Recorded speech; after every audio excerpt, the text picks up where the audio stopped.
challenges that these wrongfully convicted individuals face once they are exonerated. This includes $50,000 per year of wrongful incarceration, basic necessities that they need immediately upon being released from conviction or from incarceration, housing assistance, health care. What I'm particularly interested in, educational and vocational assistance, legal assistance, record expungement, child custody assistance, and an official acknowledgement of error.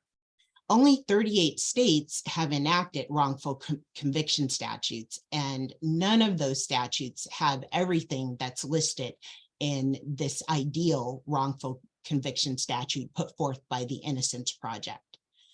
Most of these statutes don't have anything regarding educational and vocational assistance.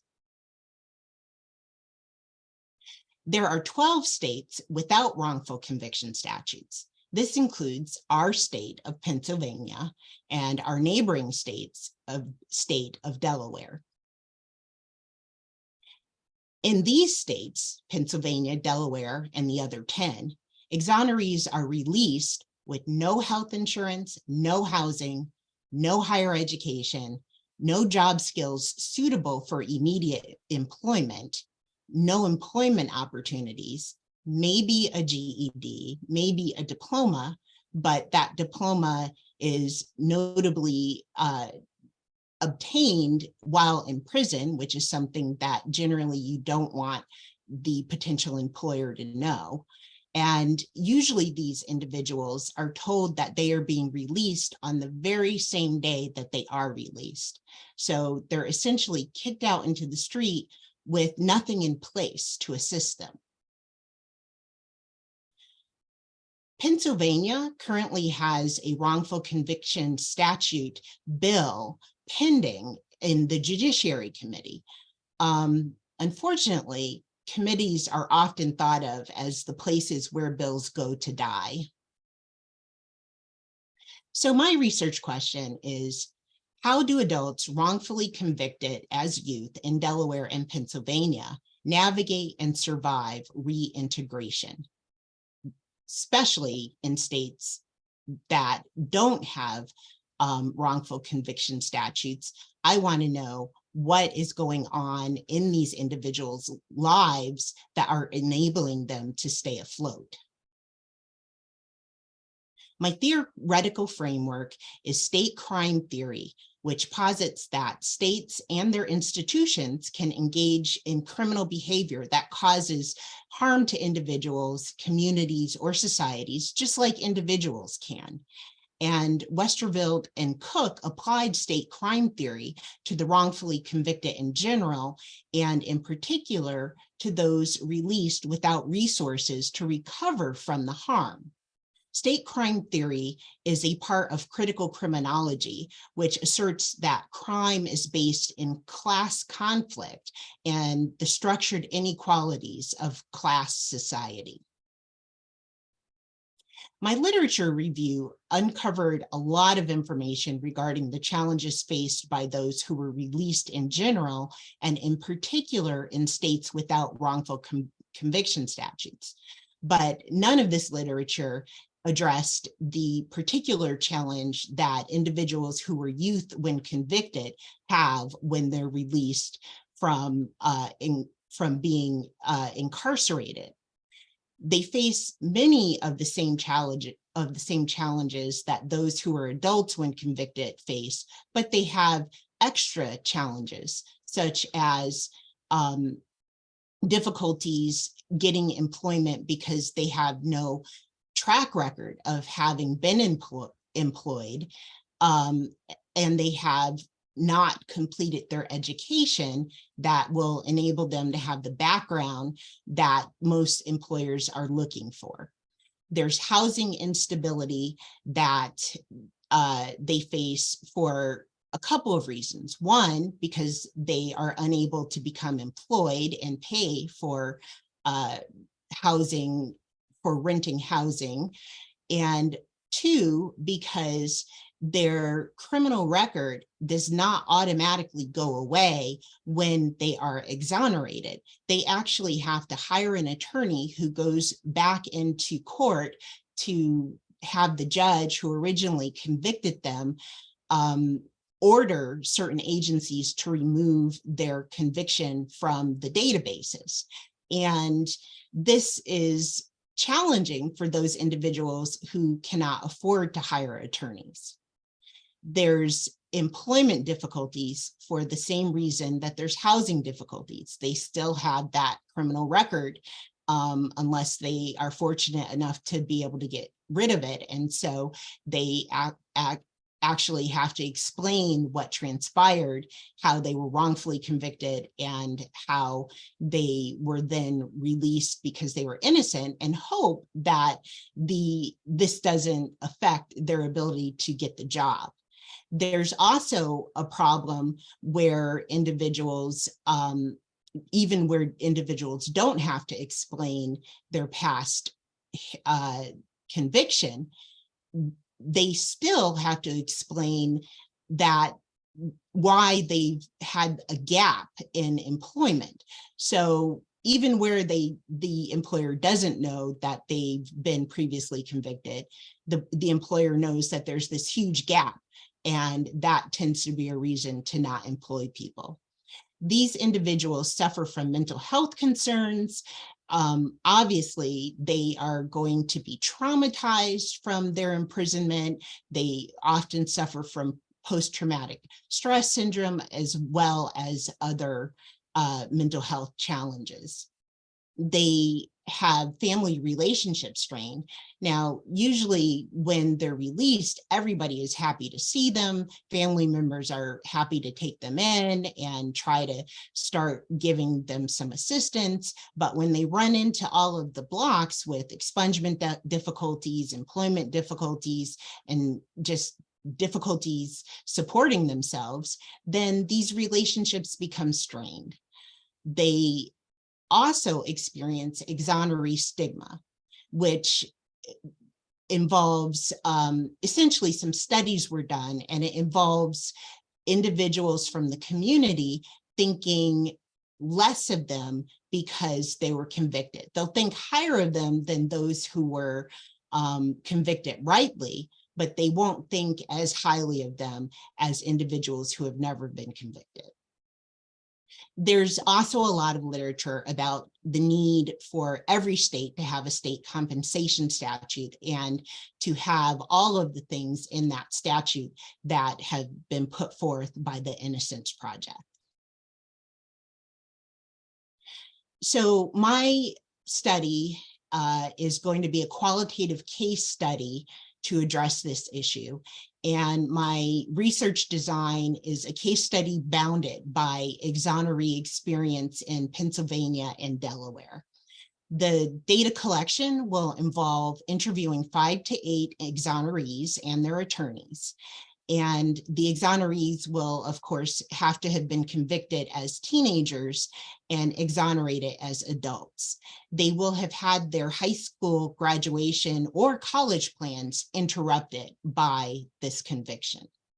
Essentially, I'll be able to gain access to this group of people using the National Registry of Exonerations, which provides exoneree names, their ages when they were convicted, the state where they were convicted, and the year that they were convicted. And I'll be able to use all of this information in my legal software, which helps me find various cases to connect with their attorneys. And hopefully after connecting with their attorneys, those attorneys will put me in touch with them. So I was able to perform a small scale pilot study for one of my classes where I was able to interview one exoneree from Delaware. And this individual was finally exonerated after 17 years of being wrongfully incarcerated. And he told me about his post-exoneration experiences, which he didn't expect to be so challenging, but which have been very challenging. First and foremost, he wished that his state would have provided him with a public apology. He talked about how the state provided plenty of publicized information about his conviction when they thought he was guilty, but didn't provide any kind of publicized information when they learned that he was in fact innocent. And this has had a negative impact on his reintegrating into his community, because people don't know that he was wrongfully convicted. All they know is that he was sent to prison for an extended period of time for a crime that was pretty gruesome. They never gotten notice that he did not commit this gruesome crime, nor did they get notice that he was physically incapable of committing the crime.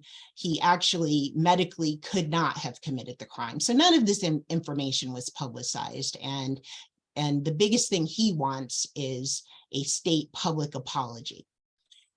His interrupted education is the second thing on his list as being most concerning, because he was 16 when he was incarcerated.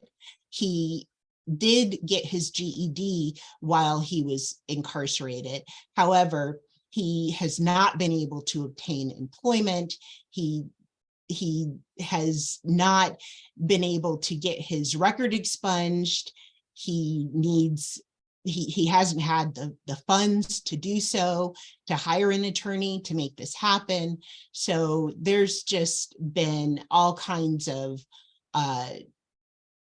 reasons for his not becoming employed and being able to go to school, because in order to go to college, he needs, or to be accepted at a college, he needs to demonstrate that he did get his GED. And where is it going to say that he got his GED at? While he was in prison.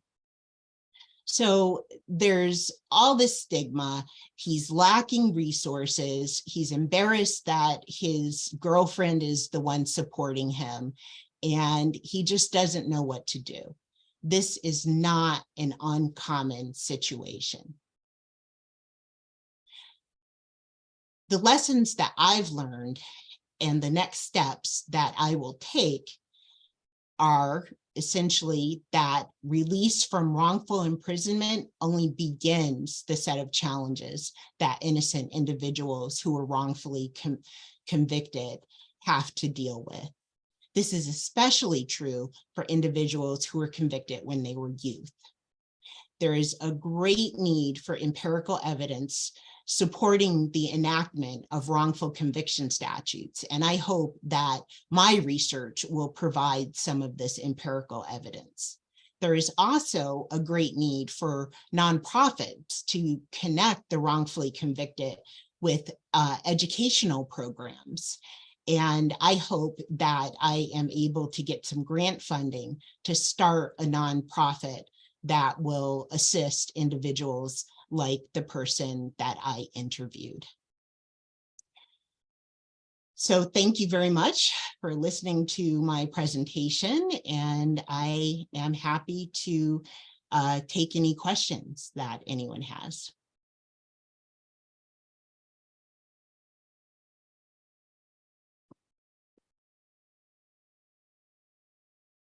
Okay, thanks. We already have a couple questions in the chat. Tiffany, if you don't mind, I'll just read them off real quick for the group. So we have our first question from Monet Harbison.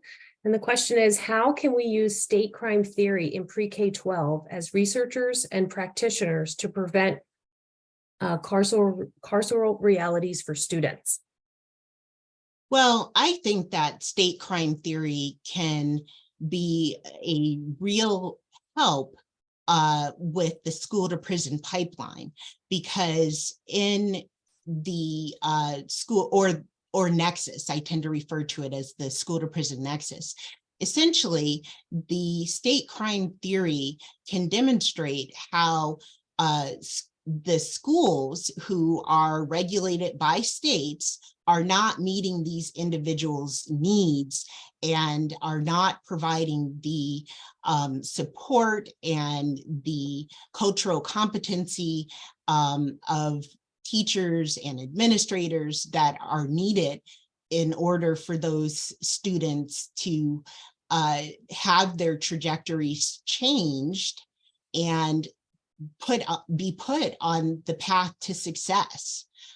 So I would love to see state crime theory start making its way into the educational theoretical group of theoretical theories. Okay, thanks so much. All right, getting lots of compliments and positive comments in the chat. I would certainly echo those as well. Such a great presentation. Look forward to your work in the future, your future nonprofit even. Any additional questions? Either feel free to type in the chat or use your mic if you'd like to. Oh, we do have another question here from Amanda Rainsborough. So what are your plans for future research? Well, I have a number of topics related to the school to prison nexus, but for my dissertation, I actually plan to focus on this discrete group of individuals. I just think that it's so important to get these statutes enacted, and there actually is not any research that I was able to find about the challenges faced specifically by the individuals who were wrongfully convicted when they were teenagers. So hopefully that's what I'll be doing my dissertation in. Okay, great. Can I ask a question, Tiffany? Are you working with any legislators on trying to get this changed? Do you have any direct contact with anybody from Pennsylvania or Delaware? I do not yet. Yet. Yet. Okay,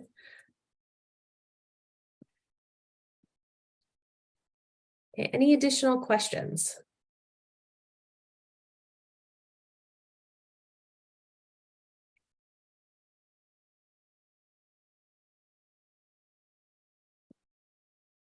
Okay, thank you, Tiffany, again for a really eye-opening and really powerful presentation. We look forward to your research and your work in this area in the future. Thank you so much. Thank you. All right, then our second speaker for today is Karen Harberberger, who is a 2022 graduate of the EDD program in the School of Education. Dr. Karen Harberberger is an experienced educator with a focus on special education, educational leadership, and administration. She has worked in various school districts in Pennsylvania and Mississippi for the past 30 years. In 2022, she earned her Doctor of Education degree from Drexel University School of Education with a concentration in educational leadership and administration. Throughout her career, Dr. Harberberger has held several positions in the education field, including special education teacher, assistant principal, supervisor of special education, and superintendent of schools. She has a passion for education and is a lifelong learner. Aside from her work in education, Dr. Harberberger is also a certified yoga instructor through Breathe for Change and plans to teach yoga classes within her school district and community. Additionally, she serves as a court-appointed special advocate for McKean County, advocating for children involved in the foster care system.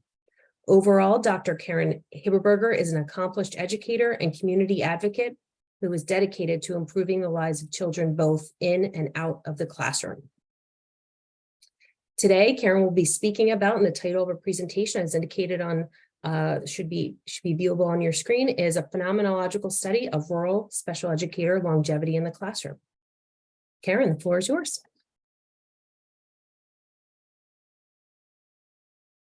Karen, you want to mute?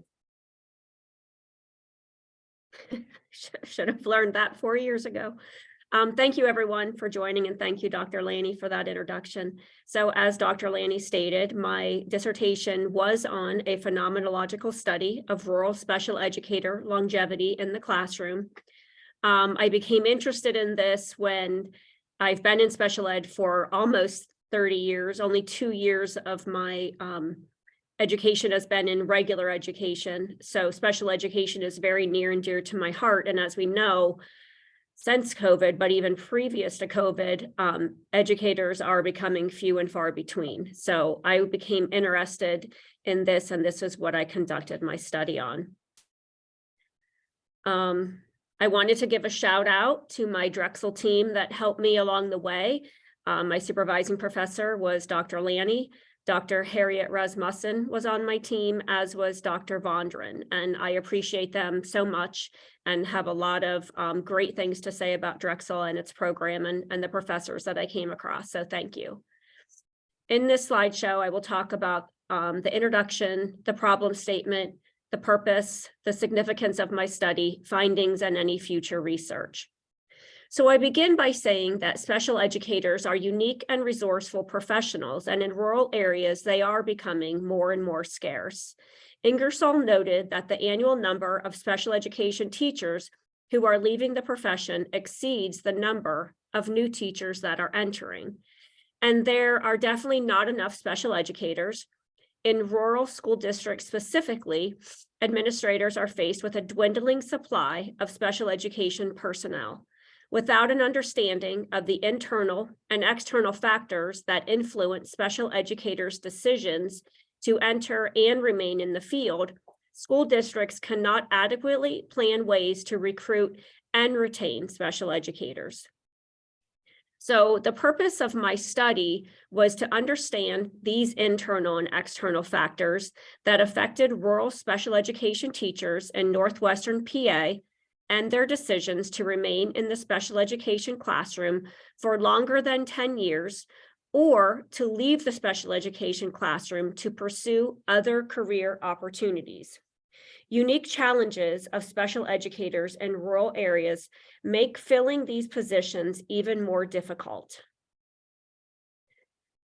Rural school leaders who are responsible for hiring special educators report difficulties identifying and retaining qualified personnel. Rudy and Miller also state that the inability to attract and keep qualified educators in rural communities across the U.S. has reached a critical level. This study provided greater understanding of teachers' lived experiences, which can then be used to inform rural school districts as they make professional development planning decisions and design teacher recruitment and mentoring programs for beginning special educators. So my research consisted of these 3 questions. The first one that I wanted to figure out and find out and investigate and research was, how do veteran special educators in rural school districts explain the internal and external factors that influence their decision to enter the field of special education? The second question, how do veteran special educators in rural school districts explain the internal and external factors that influence their decision to remain in the field of special education for 10 years or more? And thirdly, what factors caused special education teachers in rural school districts to leave the special education classroom? My conceptual framework here is, my worldview is that of having 30 years in education. I definitely wanted to learn more about the internal and external factors that cause veteran teachers to enter and remain in the field. I also hit my own plateau in year 10 when I wanted to leave the profession, and even at that time looked into alternative careers, but I chose to stay. I also realized there is no one answer to these questions. The research problem I was investigating is that the problem in practice includes the retention of special education teachers, specifically in rural areas. Why do they stay and why do they leave? And I approach this from a phenomenological approach. Some of the limitations in my study is that I sampled the school districts within the IU9. The IU9 is in the northwest corner of Pennsylvania. RIU consists of 14 school districts in 3 different counties, and we're very spread apart and very small. So the findings might not be consistent with research on other rural areas of the nation. Also, the number of participants that I used was 15, and I do recognize that interviewing fewer than 20 may have limited the generalizability of the study to other rural special educators. And my study was conducted in the fall, which if you're in education, you realize that fall is a very demanding time for educators.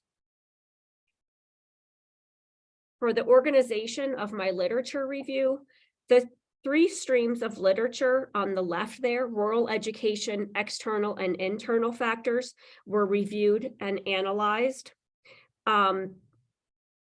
External factors involving administrative support, working conditions such as professional development, poor SES conditions, and teacher compensation. Rural education, I encompassed student characteristics and teacher characteristics. And then internal factors of the special educators, I focused on resiliency and flexibility. The demographics of my participants, as I stated earlier, I did conduct 10 one-on-one interviews. These interviews were with educators that had 10 or more years in the special education setting. I asked them 6 open-ended questions, and the questions were designed to be fluid, flexible, and facilitate in-depth analysis of their factors for entering into and remaining in the special education field. The experience of these 10 educators ranged from 10 years to 39 years. So the average length of time that the participant had done was 19.1 years in the special education classroom. For my focus group, I had a focus group of 5 participants. They were recruited, they had acquired tenure, but had then left the special education classroom for various reasons. I had asked them 5 predetermined questions, and again, had probing questions that I asked to facilitate open dialogue about factors that caused the participants to leave the special education classroom. 3 of those participants had 6 years in the special education classroom. 2 participants had 11 years. And so this even surpassed the 3 years that I was searching for. Interestingly enough, all of these left for regular ed positions, but stayed within the same school district in this IU9. The data collection and procedures that I used, I collected data through interview notes, audio recordings, and transcripts. I utilized TEMI. I also used journaling to eliminate my own biases and take note of any nonverbal cues that the participants gave throughout the interviews. I then coded the data to determine emerging themes or patterns. In first cycle coding, I did use in vivo because I wanted to be respectful of participant voices, because in many instances, their statements were very profound and very authentic. Action coding was useful for researchers who search for routines and rituals of human life. My second cycle coding, focus coding, was utilized, and to determine any essential features of themes that emerged. I intended to identify themes that address the reasons that individuals enter and remain in the field, or factors that cause them to leave the special education classroom. I also utilized a researcher journal, researcher bracketing, memoing as I list any observations and ideas and themes that emerged, and peer review continually with my committee. Memoing was also useful for me for interpreting statements made by the participants. My findings from a contextual standpoint involved systems, support, and rural education. So when I talk about systems, there were systems that came into play from rural special education specifically, involving financial, paperwork, and burnout.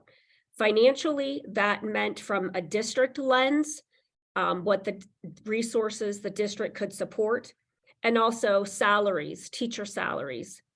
Paperwork is a systemic issue in special education, and it can be overwhelming, and hours of paperwork can be required, and it changes continually, the paperwork for special education. And so this contributes to the burnout. Also, as a context of special education in a rural setting, you might have many certifications that you have to carry as a teacher in order to work with the different disabilities that you have in your classroom. And in a rural setting, you might be the only teacher of that subgroup. So finding support within your colleagues might be difficult.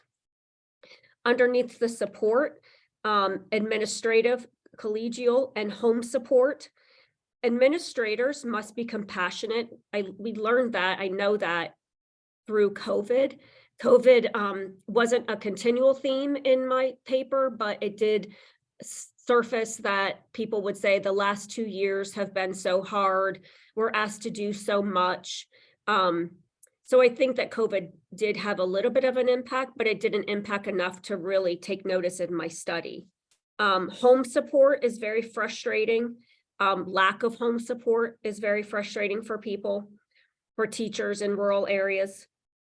Some of the rural education realities of special education is combining groups, having limited resources to make effective changes.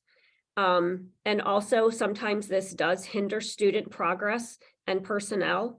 Teacher movement, teachers go where the student need is, not really where they might want to be moved to.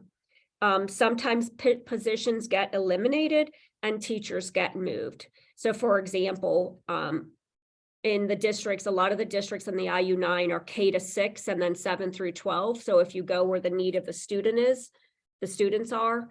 In 6th grade, if you have a bubble of kids that are going to the 7th grade, the teacher might be moved and they might not want to be moved to that secondary building. Relationships are a driving force for special educators. Relationships with students and families. So making connections and building rapport is very important. And with your colleagues, many of the participants I interviewed had unique relationships with their paraeducators, also with outside agencies, with the TACs that we work with through the IUs, any mental health supports that we have in our buildings. Relationships are very important. And as far as sustainability, the personal satisfaction, the participants that I interviewed really, really liked what they did. They enjoyed what they did on a daily basis. The teacher attributes that I discovered, that I uncovered, and there's no one size that fits all, but these teachers exhibited consistency. They were flexible, structured, organized, caring, patient, fair, and open-minded. Life and service to others came up, that they knew from an early age that they wanted to be a teacher. They may have gone to college in a different field, but it was a service field such as OT, speech, social worker. One of my participants played school from an early age. And the teachers had high expectations and they knew that students could rise to the challenges. They said that everybody deserves a chance. They advocated for their students and they felt that all students could learn. So the recommendations that came out of my research for practice, and because we learned that when strong administrator support is provided, teachers may remain in the special education classroom. So one of the recommendations for practice is to promote a strong program for administrator support and have mandatory attendance. Administrators should design pathways for learning for special educators in their buildings. Maybe providing them with a special schedule, no homeroom, no lunch duties, I do know that in our IU and IUs across the state, they have PULSE, P-U-L-S-E, which stands for Principals Understanding How to Lead Special Educators, but it's not mandatory. Providing a strong collaborative mentoring program. We know that colleagues are better equipped to provide on-demand support for instructional and maybe personal issues. Providing a curriculum so teachers do not have to create their own. It was clear to me that in some of the low incidence classrooms, such as life skills, those teachers are creating their own curriculum or getting stuff on Teachers Pay Teachers. And then building resiliency and promoting resiliency in new teachers. We do know that school leadership is so important and on educator longevity. For future research, if I work to do further research, I would like to include a study that focused exclusively on either elementary or secondary teachers, as this one focused on both. And maybe if you split them up, it might show that certain factors are more prevalent at one level versus at the other. Another study could focus solely on either special educators who have remained in the field or special educators who have left the field. And we know that many are leaving, and they, in this study, gave strong reasons for their choice. This might be helpful to gain insight on why they remained or on why they left. To conduct a study during a normal school year. As I stated, COVID wasn't really a theme in this study, but many comments were made. Like I stated before, it's been a long 2 years. We've been asked to do so much. And this field would also benefit from research on why individuals initially enter the area of special education. There is a gap in the research that addresses the motivation of special educators to enter the field, especially in rural areas. I also would have liked to do a participant study. So in addition to interviews, maybe the participants could complete a survey with explicit questions regarding the internal and external factors. And then this survey plus the interviews could add more insight into why teachers stay and why they leave. Just 2 quotes that really made my heart feel good, I guess, as an educator with 30 years under my belt. Hannah said, "I've never considered leaving special education. I really do love it. I go in each day with an attitude of hope that the kids and I will have a good day every day. I hope that they have what they need to learn, not just at school, but at home. I hope that they feel comfortable when they come to school, that they have someone that they feel comfortable talking to, and I hope that I inspire them to be their best every day." And another one, "I love my students and I love what I come to work and do every day. I love knowing that I make a difference in these children. I love what I do, and I love to see the progress that my kids are making." So overall, that was my dissertation. All right, thank you, Karen. All right, at this point, we'll now take questions from the attendees. Again, feel free to either type in the chat or use your mic, and feel free to pose your question.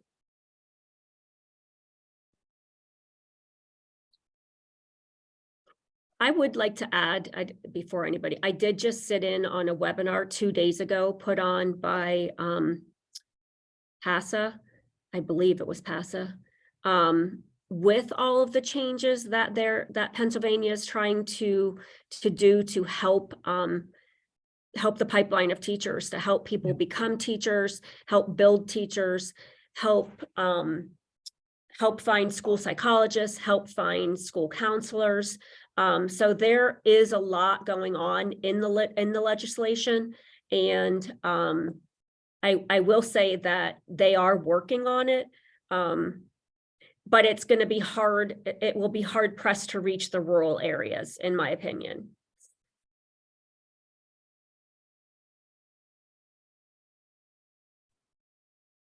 Hi, Dr. Kozak. Hi, Karen. How are you? Excellent presentation. Thank you.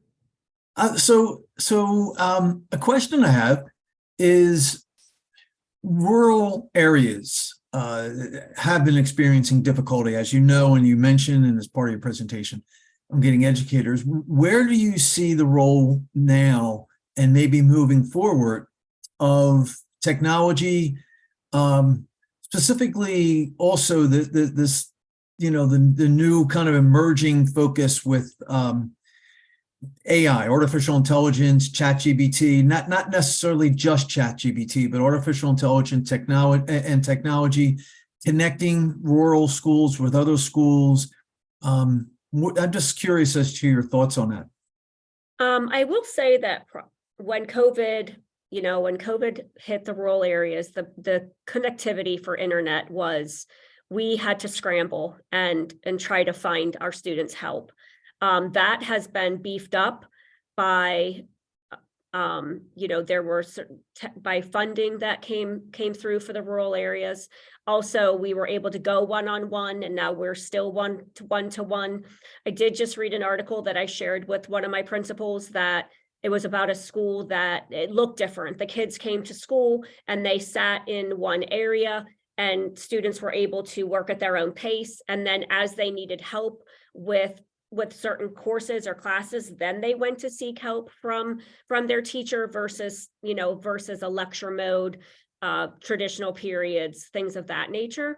So I think that I like to think that I want to promote my administrators to get creative with technology, especially in rural areas.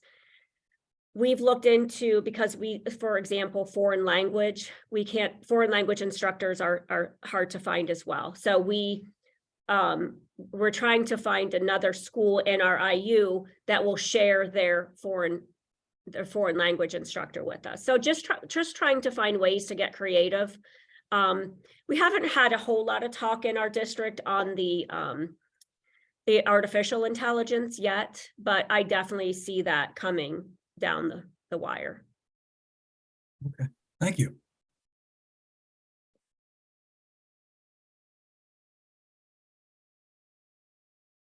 Can I follow up with another question if there's no one else asking?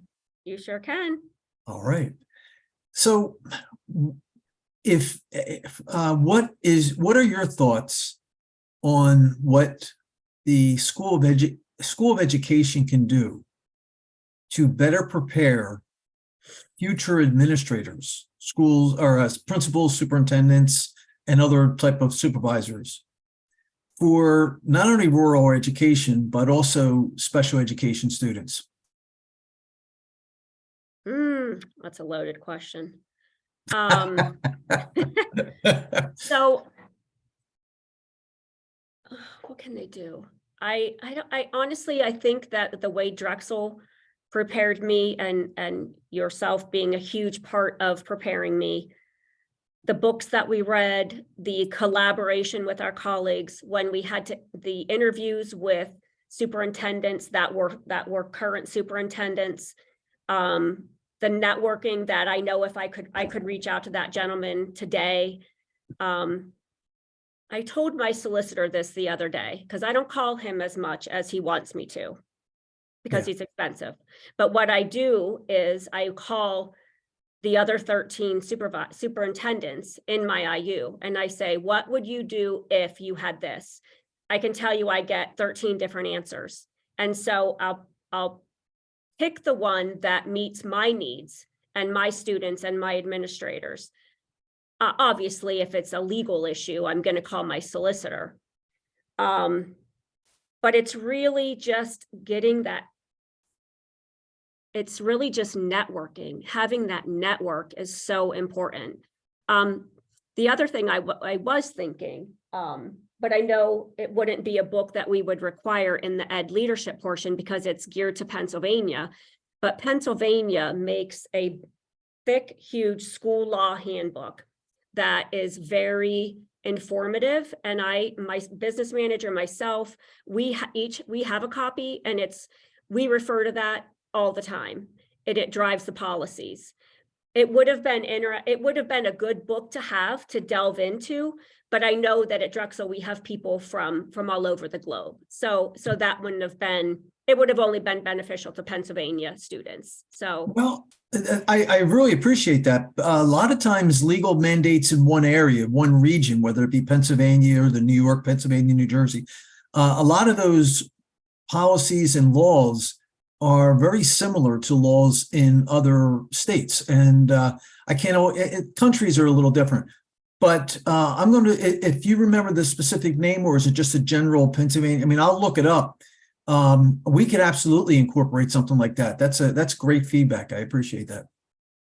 I'm looking. Or if you remember it, if you just email to me. I'll send it. Yeah, for sure. Great. Yeah. Wonderful. Thank you so much. Yes.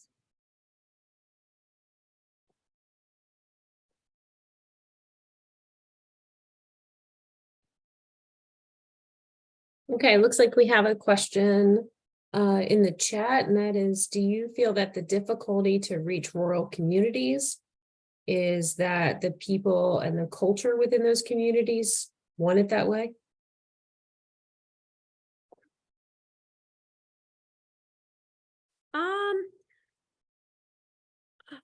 I honestly don't think they know any better.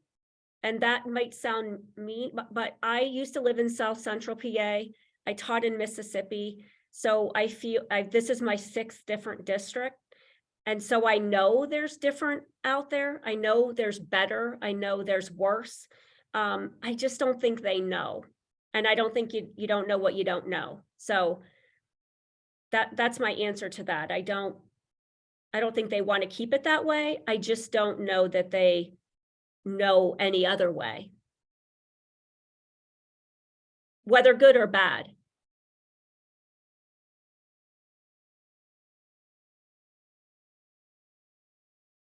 Any other questions?